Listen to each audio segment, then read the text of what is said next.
benar. Yang pertama adalah apa sih?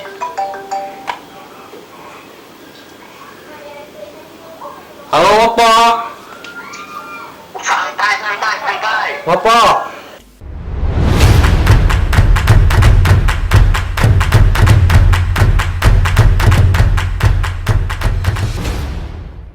Assalamualaikum warahmatullahi wabarakatuh. Halo teman-teman. Halo Pak Lutfi. Di sini aku Raffi Rama Agusta, jurusan akuntansi NPM 17210019 akan membahas bab 21 tentang apa itu manajemen letter. Kalian udah pada paham belum? Udah baca buku nih. Sebenarnya apa sih pengertian dari manajemen letter itu? Terus apa aja isi dari manajemen letter itu sendiri? Oke, kita bahas satu-satu ya. Yang pertama adalah pengertiannya dahulu. Mungkin kalian udah ada yang baca di buku, tapi kali ini aku juga mau terangin apa itu sebenarnya manajemen letter. Jadi manajemen letter itu adalah laporan yang dibuat oleh KAP atau kantor akuntan publik yang ditujukan kepada manajemen perusahaan yang telah diaudit laporan keuangannya yang di dalamnya berisi kelemahan-kelemahan intern yang ada di perusahaan tersebut. Dan di dalam manajemen letter ini juga terdapat saran atas kelemahan-kelemahan yang udah diungkapkan oleh kantor akuntan publik. Jadi ada kelemahan, kemudian ada sarannya. Itu udah isi dari manajemen letter itu sendiri.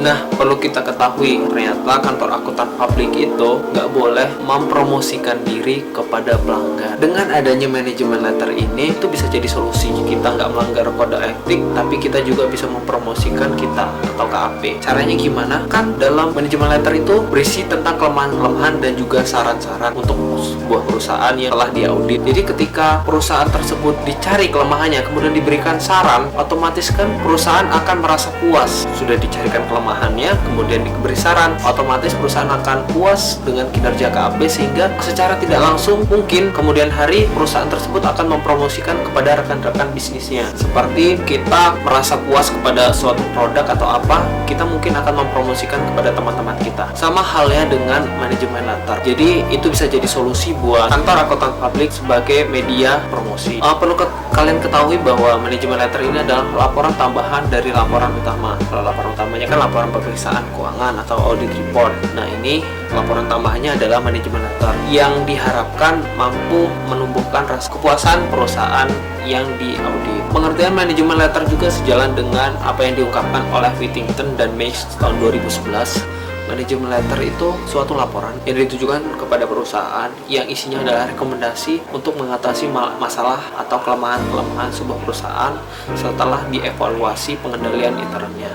Kurang lebih begitu kata Whittington dan Mace tahun 2011. Di samping untuk memberikan informasi-informasi yang bermanfaat kepada pihak manajemen perusahaan, manajemen letter itu juga membatasi tanggung jawab akuntan publik apabila di kemudian hari itu ada terjadi kerugian-kerugian yang disebabkan dari kelemahan-kelemahan tersebut. Jadi sebelumnya udah dikasih tahu nih loh apa kelemahan dari perusahaan kamu. Jadi setelah ini kalau ada kerugian yang terjadi akibat kelemahan kamu, jangan salahin aku lagi karena aku udah ngasih tahu kamu. Kurang lebih begitu. Untuk mempelajari dan mengevaluasi pengendalian intern sebuah perusahaan, ada 3 hal yang bisa dilakukan oleh akuntan publik. Yang pertama adalah internal control questionnaires, yang kedua flowchart, dan yang ketiga adalah narrative memo.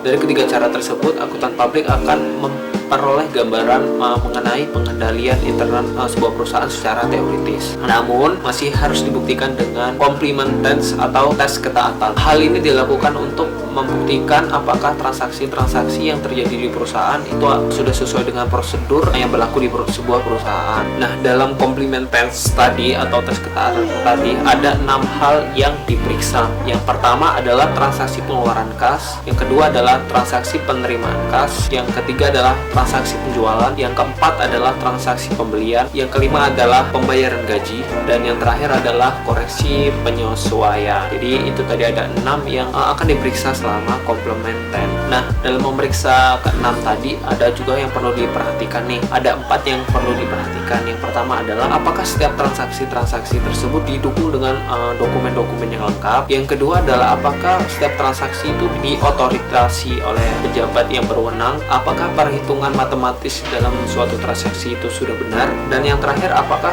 penerbitan atau pengkreditan dalam buku besar tersebut sudah benar. Dan yang terakhir adalah setelah melakukan tahapan complementary tadi, akuntan publik dapat menyimpulkan kelemahan-kelemahan apa aja yang ada di sebuah perusahaan tersebut. Nah, kelemahan-kelemahan tadi juga dicarilah saran-saran yang tepat untuk mengatasi kelemahan tersebut. Nah, itu yang dinamakan manajemen letter.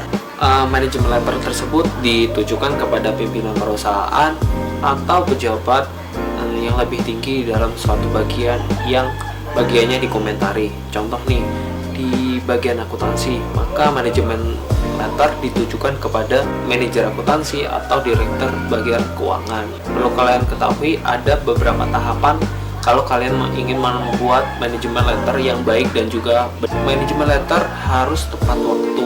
Artinya begini nih, manajemen letter itu harus dibuat tepat waktu.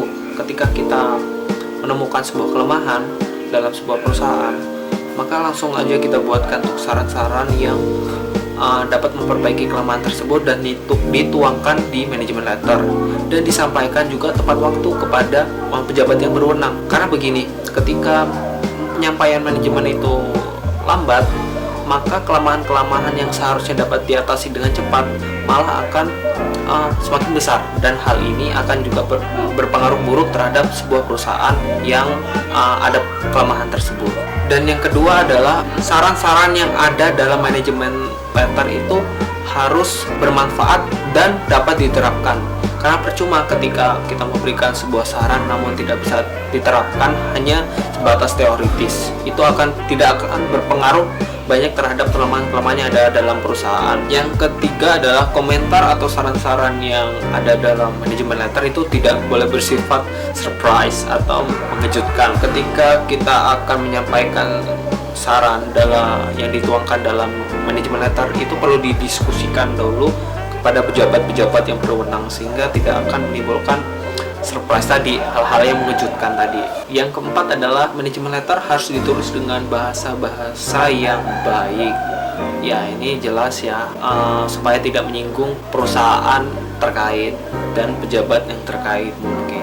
Nah, selanjutnya adalah kelemahan dan saran dapat disampaikan berurutan dengan pos laporan keuangan. Contohnya kelemahan yang pertama, kas. Di bagian kas itu bisa diurutkan, kas, persediaan, dan lain-lainnya itu bisa diurutkan. Selanjutnya adalah saran-saran yang berisi tentang kelemahan-kelemahan yang memang terjadi dalam perusahaan tersebut.